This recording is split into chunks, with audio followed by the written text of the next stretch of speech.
This is Jonathan Agraff here for Pro Boxing Fans, joined by one of the best up-and-coming coaches in the game, Daley Perales.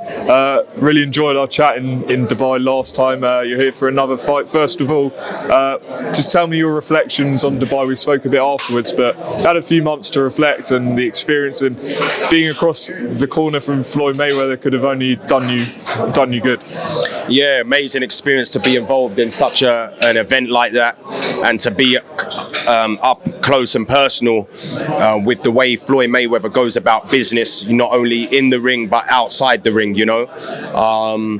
so a good experience. I just commentated on his fight at the O2 Arena as well, so I got to sit close up again, and just this time not in the other corner, but just sit, relax and analyze his fight, and again displaying why he's a genius, why he's so great, and one of the greatest fighters to ever live. I mean, the improvements from Deji as well, what particularly were you impressed with, and what could he have done more, if anything?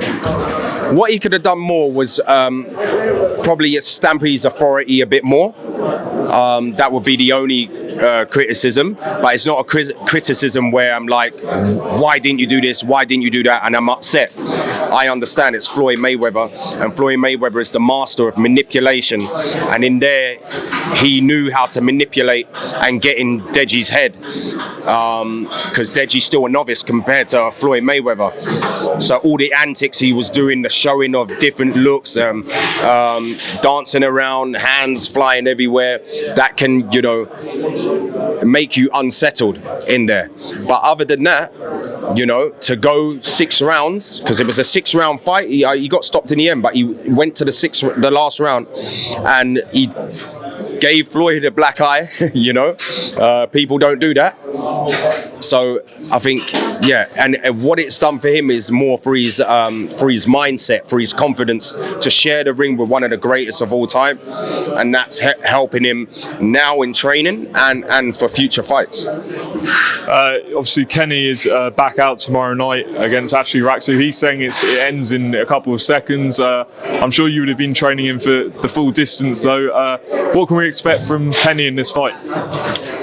Just to go out there, be professional and do his job and do what he does in training, and display it on the night under the lights. You know what I mean? Obviously, knock him out in 2 seconds. If that happens, that would be a good show reel, but highlight reel. But obviously, it's banter in this kind of world. You know what I mean? I don't think. I mean, if it happens, great. But he's just messing around with him, playing a few games. But we don't train to knock people out, we train to box, and if the knockout comes, it comes, So the most important thing is to win. He's telling me that should he win, he wants the likes of Tyron Woodley and eventually get on to sort of fighting recognised professional boxers. Is that something you'd be open to? Yeah, of course. That's the goal. He doesn't want to stay at the same level. It's all about progression and pushing forward, and learning the art of the sweet science so he can progress on to bigger fights. Just moving away, and a bit of a random one. Obviously, in recent months and stuff, retired boxers, and you look at Kell Brook, for example, and he's had struggles outside of the ring and things. And people talk about maybe having what can boxing do for fighters after they retire. What's your whole view on that? Is there enough done for fighters after they retire?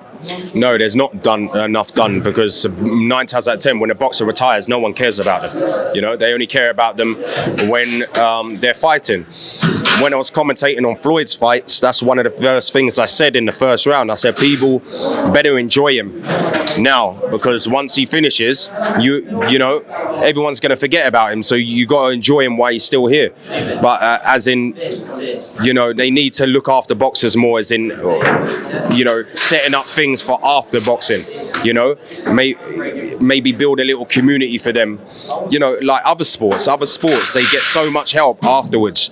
And there's more for them after boxing. And I think boxing needs to, step up their game when it comes to that. Am I right in thinking you transitioned into a trainer from having a professional career?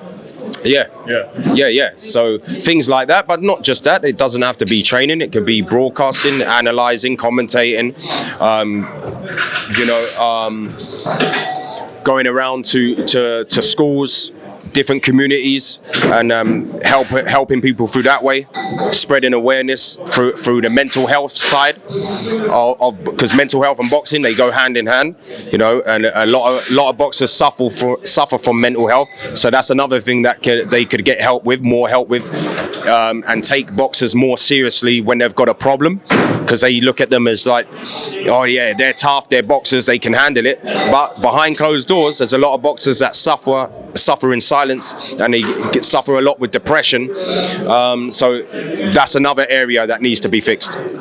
Final question. Put your trainer's hat on for me for a minute. One of the biggest fights that hopefully happens this year is Fury against Usyk. A lot of people just say Fury's size is just the key factor here. Do you share that view? Do you have another view? How does Usyk win this?